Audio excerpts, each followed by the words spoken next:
Bienvenidos amigos a su canal Mecanicustom. Como todos los Hot Wheels se merecen un custom, vamos a hacerle un custom a este precioso bochito. Espero les guste.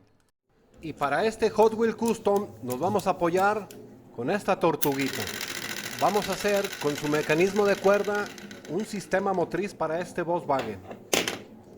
Vamos a hacer una pequeña fusión, o como le llamaríamos amigos. Y para no perder la tradición, y como ya se la saben amigos, primero hay que destapar el carrito.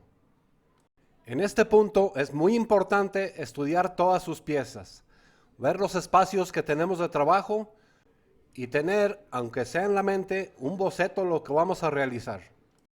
Lo más importante es intentar las cosas, así ganaremos experiencia.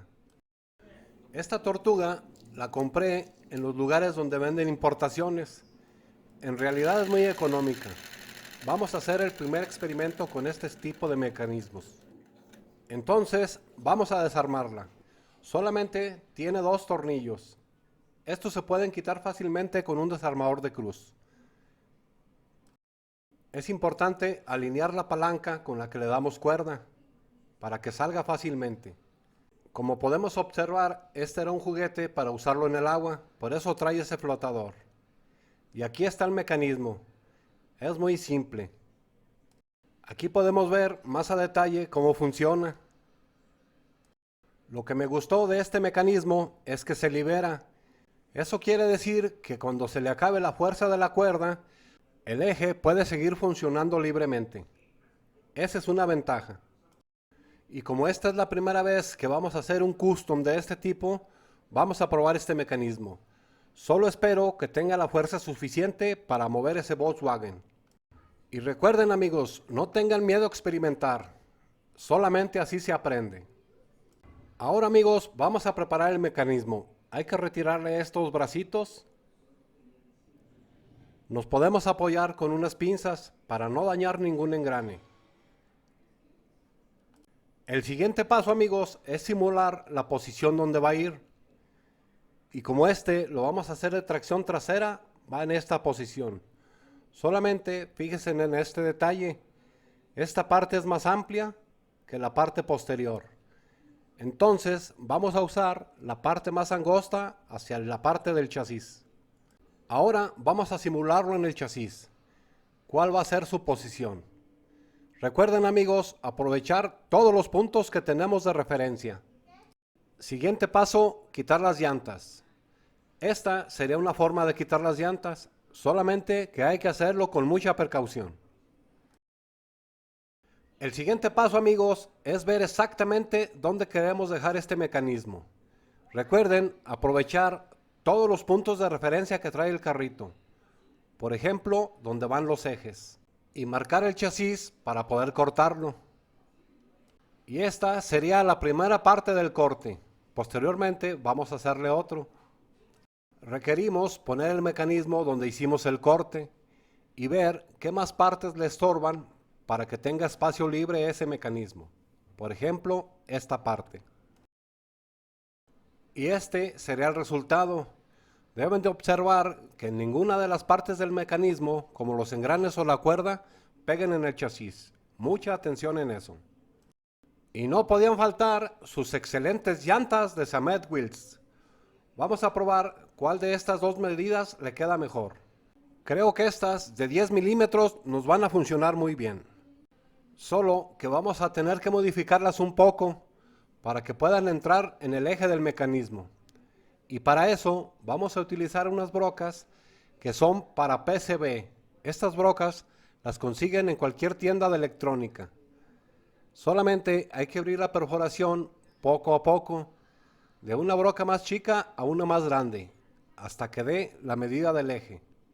Esto amigos hay que hacerlo con calma y sobre todo disfrutarlo. Y este es el resultado amigos. El eje trasero hay que recortarlo un poco.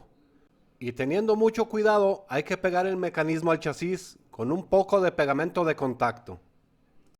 Y como siempre les recomiendo amigos, siempre hay que estar probando. Antes de avanzar hay que probar. Funciona correcto. Lo que sigue, amigos, es preparar la carrocería. Se requiere una perforación y rebajar un poco donde va el remarche trasero, aquí en esta parte, para que el mecanismo no vaya a pegar ahí. Ahora hay que poner los vidrios. Estos les recomiendo que los peguen con un poco de pegamento de contacto, para posteriormente rebajar en esta parte, para que no nos vaya a pegar ahí la palanca de la cuerda. Con mucho cuidado hay que extraer la palanca de la cuerda. Si pueden observar, tiene unas pequeñas astrillas. Esas son las que hacen presión ahí. Se requiere hacer un prearmado del carrito para ver que todo quede correctamente. Esta parte debe de quedar bien centrada, que la palanca de la cuerda no vaya a pegar ahí. En este caso, a mí me pegó un poco la palanca. Entonces, se le puede ajustar haciéndole un pequeño rebaje. Ahí se puede observar. Entonces, amigos, antes de avanzar hay que probar. Estas van a ser sus primeras pruebas. Aquí estamos probando únicamente el chasis sin el peso de la carrocería. Creo que funciona bien. Ahora sí, amigos, la parte que más me gusta, el armado final. Y como es el armado final, te invito a que te suscribas y actives todas las notificaciones para que no te pierdas ninguno de mis videos. En esta parte solamente hay que tener cuidado de que las partes del mecanismo no tengan rozamiento ni con el chasis ni con la palanca de la cuerda. Y este solamente lo vamos a pegar con un poco de pegamento de contacto en esta parte y en la parte de enfrente. Ya una vez pegado hay que ponerle la palanca de la cuerda. Esta solamente va a presión. La palanca, para que no tenga patinamiento, tiene esas pequeñas astrillas. Y en esta parte tuve que hacerle un poco de más rebaje para que no rozara en la carrocería. En eso sí hay que poner mucha atención. Solamente la vamos a poner a presión. Vamos a sostener el engrane por la parte de abajo y presionar para no dañar el mecanismo. De esta manera. Ahí es. Y como es mi lema, amigos, que ruede y que funcione como debe de ser. ¿Qué tal les ha parecido este Hot Wheels Custom, amigos? No olviden dejarme sus comentarios, porque esos son muy importantes para mí. Si te gustó el video, regálame tu super like y ayúdame a compartir. Muchas gracias por todo su apoyo.